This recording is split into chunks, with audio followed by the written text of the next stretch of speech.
Bahia, mas desde o primeiro tempo, desde o início do jogo, o Flamengo foi melhor. É isso. O Flamengo estava jogando no ataque o tempo inteiro, tinha dificuldade de furar. E não é um adversário que está desesperado precisando de ponto, que entrou na zona de rebaixamento.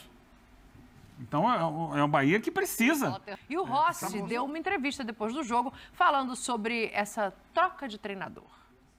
Salve, salve, nação, vambora com mais um vídeo aí, né, sobre o nosso Flamengo. O Flamengo venceu o Bahia aí por 1-0, né, com o gol de Pedro no Maracanã.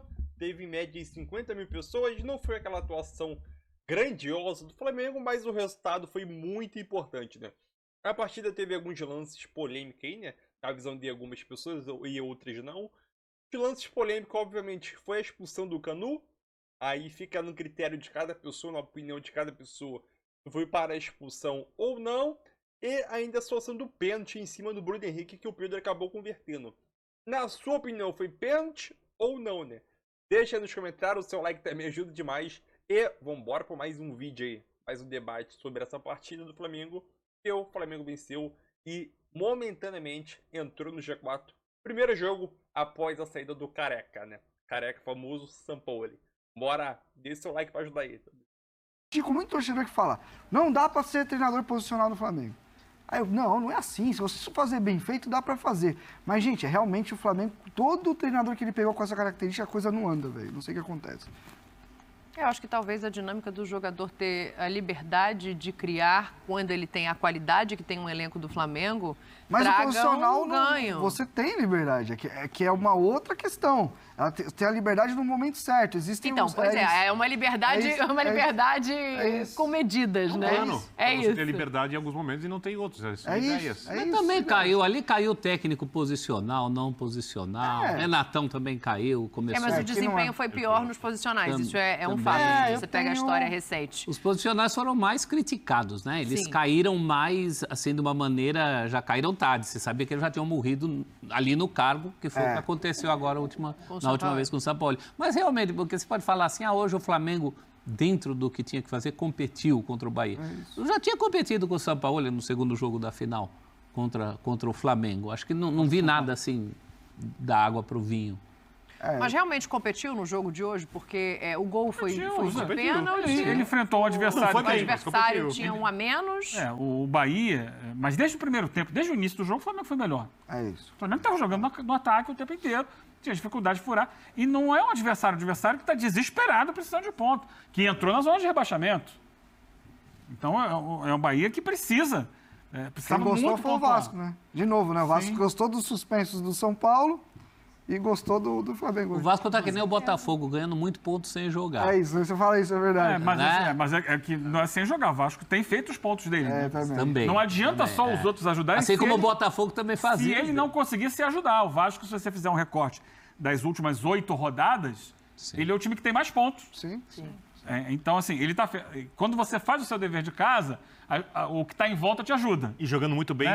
A maioria desses jogos. O último não foi bem. O último não. Jogou muito bem. Mas eu acho que o ponto é esse, assim. O Flamengo competiu porque do outro lado tinha um adversário que precisava competir. E ele se impôs no jogo. Foi pênalti, não foi pênalti, a expulsão. O cenário do jogo foi um Flamengo dominante. Eu não vi nada absurdo na arbitragem, não. É isso. Mas a grita. Não. Mas o Rogério viu. Vou colocar então o Rogério para falar dessa arbitragem, para a gente debater aqui todos os lances a que ele se refere. Vamos ouvir o Ceni. Quarto de campo que, olha, foi pênalti. Vem dar uma olhada aqui. Ele ficou procurando uma maneira de achar que, ok, você disse que não foi, tudo bem. Ele não porque ali era um ato de Copa do Mundo, né? Um ato que apitou a Alemanha e a Inglaterra na Copa do Mundo. Então, Alemanha e França não. Também, França, né? França e Inglaterra na última Copa do Mundo. O Wilton Pereira Sampaio. E ele já diz no campo, pra mim não foi um pênalti, segue o jogo, lance normal. O cara ficou com medo do chefe de falar. Olha, todo o procedimento dele depois daquilo volta aí pra ver aquela bola. Mas vê se desviou do jogador. Ele fica procurando uma maneira de não dar o pênalti. Ele não encontra, ainda assim ele não dá o pênalti. Eu acho que hoje é o contrário. O VAR, ele reinterpretou a interpretação do árbitro no campo. Então você tem que achar o termo correto do que é o VAR. O VAR é num erro claro, absurdo, que foi o erro do Wilton. Mas no Brasil jogo. O VAR chama por qualquer coisa. Então, não precisa do erro claro e mas absurdo. naquele jogo, claro, erro claro e absurdo, ele não chamou. Não, mas aquilo ali é... É um erro gravíssimo. Não, aquilo não tem nem que discutir. Aquilo é um erro grotesco. Aquilo é um erro grotesco. é. Então, e hoje é um erro também porque é uma interferência em cima de um lance que o árbitro viu e interpretou dentro do campo. Ele não mostrou nada diferente pro árbitro. Ele só falou assim, olha, não concordo com você não, para mim é cartão vermelho direto. E o árbitro do campo se deixou levar, porque também não tem a rodagem do irmão. É um bom ponto. Rasgaram o protocolo. Rasgaram o protocolo. Qual o protocolo? O protocolo de que é um erro claro e manifesto. O árbitro só pode voltar atrás. Eu, pelo menos, se sou árbitro, e eu me coloco numa posição de voltar atrás, eu tenho que justificar por algo a mais que o VAR me trouxe. É aquele slogan, né, professor? Mínima interferência, máxima eficiência. Essa é a base da filosofia do VAR. Interfere o mínimo possível. Quando for para interferir, é para ser eficiente. É para não deixar dúvida. E não foi o caso aqui. Acho que confundiram. Foi máxima interferência e uma eficiência que ficou na dúvida para todo mundo. É isso. Eu só discordo quando ele fala que é um erro grotesco. Assim. Não é. O cartão poderia ser aplicado, não é absurdo o cartão a chamada vermelho. do VAR é interpretativo. que é a questão. O outro lance é o pênalti no Bruno Henrique. O pênalti do Gilberto. Naquela jogada anterior era o Vitor Hugo que dá mole, não era o Gilberto, não.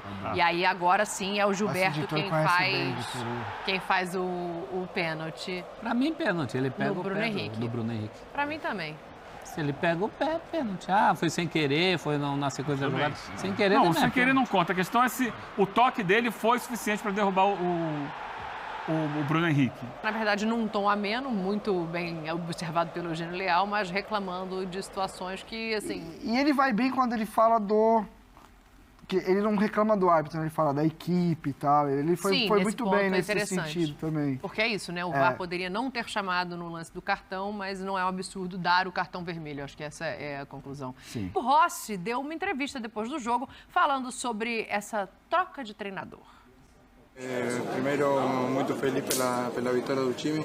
Era muito importante ganhar hoje. Então, eu acho que o que aconteceu com o São Paulo já ficou atrás. Agora temos que olhar hacia adelante para seguir nesse caminho que é jogo a jogo. Ficam ainda 13 jogos para acabar o brasileiro. Então, temos que jogar jogo a jogo. Importante ganhar hoje. Temos outro jogo em Corinthians agora que temos que ganhar também. Vamos a preparar nos treinos da semana para preparar o jogo mais importante. Assim que, nada. E depois, com respeito a Chiche, acho que é um grande treinador, que teve uma grande passagem pela seleção durante 6 anos do Brasil. Mas a gente tem que pensar em nós, seguir treinando, melhorando para o jogo que sigue. Bruno Prado, o torcedor cobrando a diretoria do Flamengo, e a gente vê, né? Enfim, nenhum técnico conseguiu se estabelecer por muito tempo no Flamengo desde a saída do Jorge Jesus. E o Jorge Jesus também não ficou assim muito tempo no Flamengo, né, Bruno Prado, se a gente for parar para analisar. E esse ano, até aqui sem títulos, o torcedor fica ainda mais furioso com essa diretoria, Bruno Prado. Sim, esse ano foi um desastre do Flamengo ali, esportivamente. O Flamengo, assim como eu falei do Corinthians, claro que em outra proporção, porque o time do Flamengo é melhor, de qualidade, individual.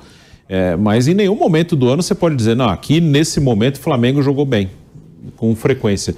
Aliás, se você puxar essa análise, né, para ser mais rigoroso, eu acho que esse ano nós não temos destacadamente um grande time do futebol brasileiro. Ano passado você podia discutir o Palmeiras, mais regular, e o Flamengo, que teve um momento espetacular ali de 2, 3 meses, com o Dorival mesmo. Você podia discutir quem foi melhor, o que foi mais regular ou o que deu o pico mais espetacular.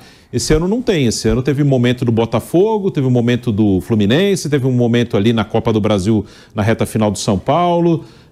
O Palmeiras do seu jeito ali, muito regular, mas não tem um grande time.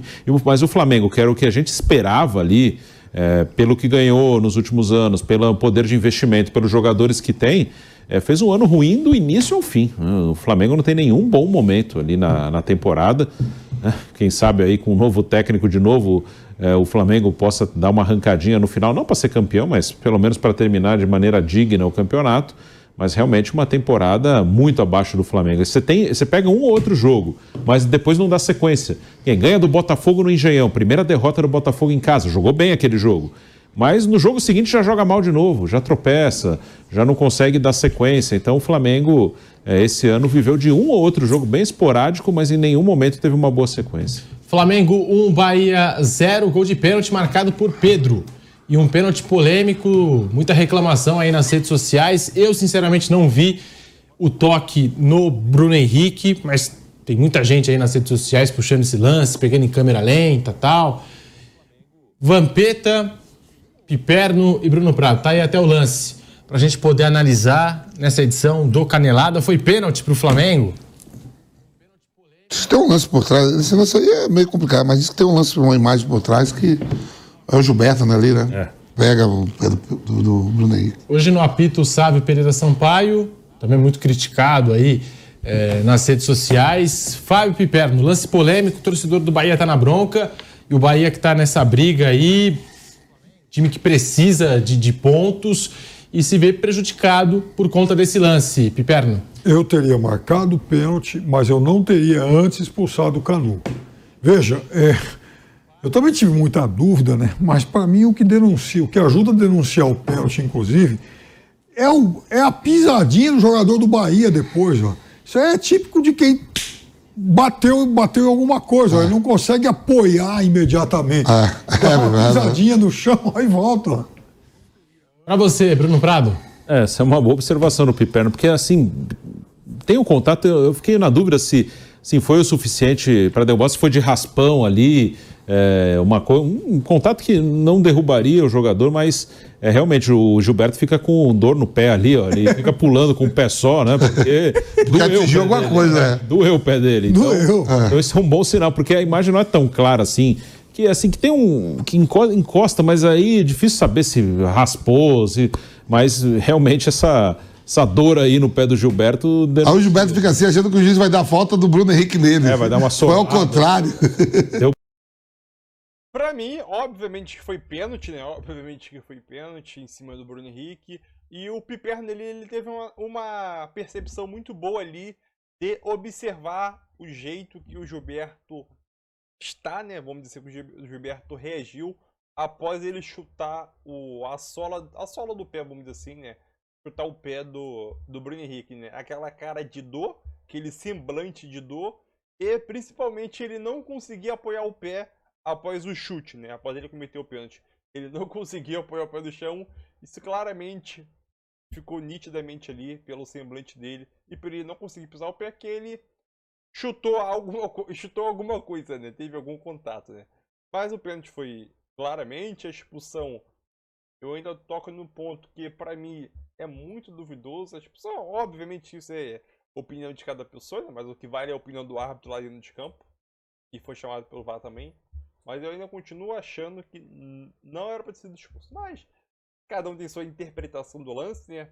Mas eu quero saber a tua opinião. E aí, né, o Gabi, eu te falar uma coisa.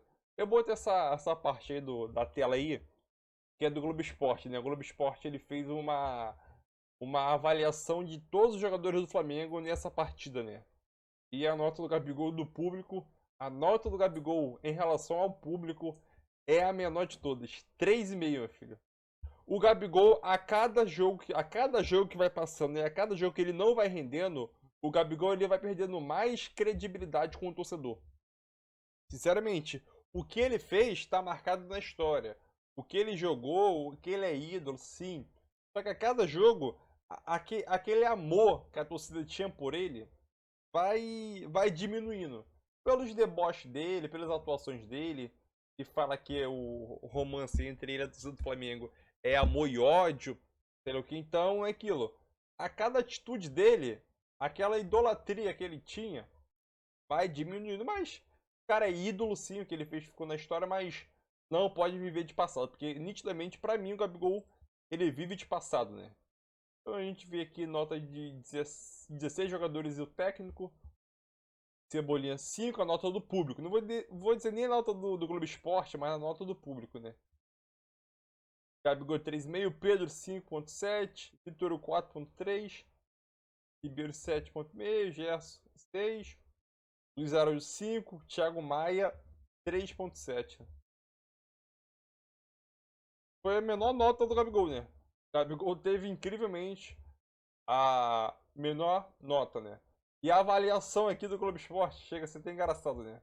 A avaliação do Bruno Henrique, a nota do Globo Esporte é a nota do público. Se a pessoa quiser avaliar aqui, pode avaliar, né? Aqui é uma avaliação, tudo certinho. A nota do Gabigol, né? A avaliação do Gabigol. Correu bastante, mas participou muito pouco no tempo que ele ficou em campo. O Gabigol, sincero, se o Gabigol, no seu último ano de contrato, em 2024, não se preparar durante as férias para poder voltar voando, mais magro, mais velocidade, treinar a perna direita, treinar questão de lance corpo a corpo, uma coisa que o Gabriel não gosta de contato. É nitidamente que o Gabriel, ele não, qualquer jogada corpo a corpo, geralmente ele abandona. Quando tem um tiro de meta, é para ele subir para disputar a bola de cabeça, ele não disputa, entendeu? Então, alguns lances pontuais aí que faz o Gabriel por não ser muito utilizado, né? Esse lance aí contra o Bahia, essa partida, foi uma partida que era uma partida que o Bahia estava com um time muito retrancado, então o Flamengo precisava de centroavante que precisava de corpo, área, centroavante de área, que disputa a bola com os adversários, né? Que é o Pedro, que começou a titular. O Gabigol não é um jogador, o Gabigol ele só entrou no segundo tempo porque o Pedro fez gol, o Flamengo abriu o placar, né?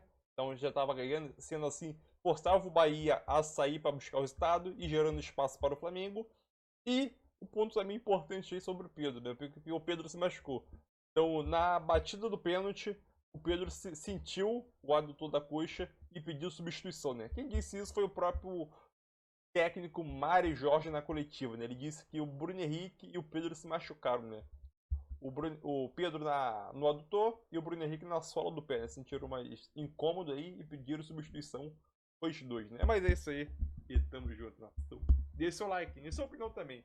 A opinião importa.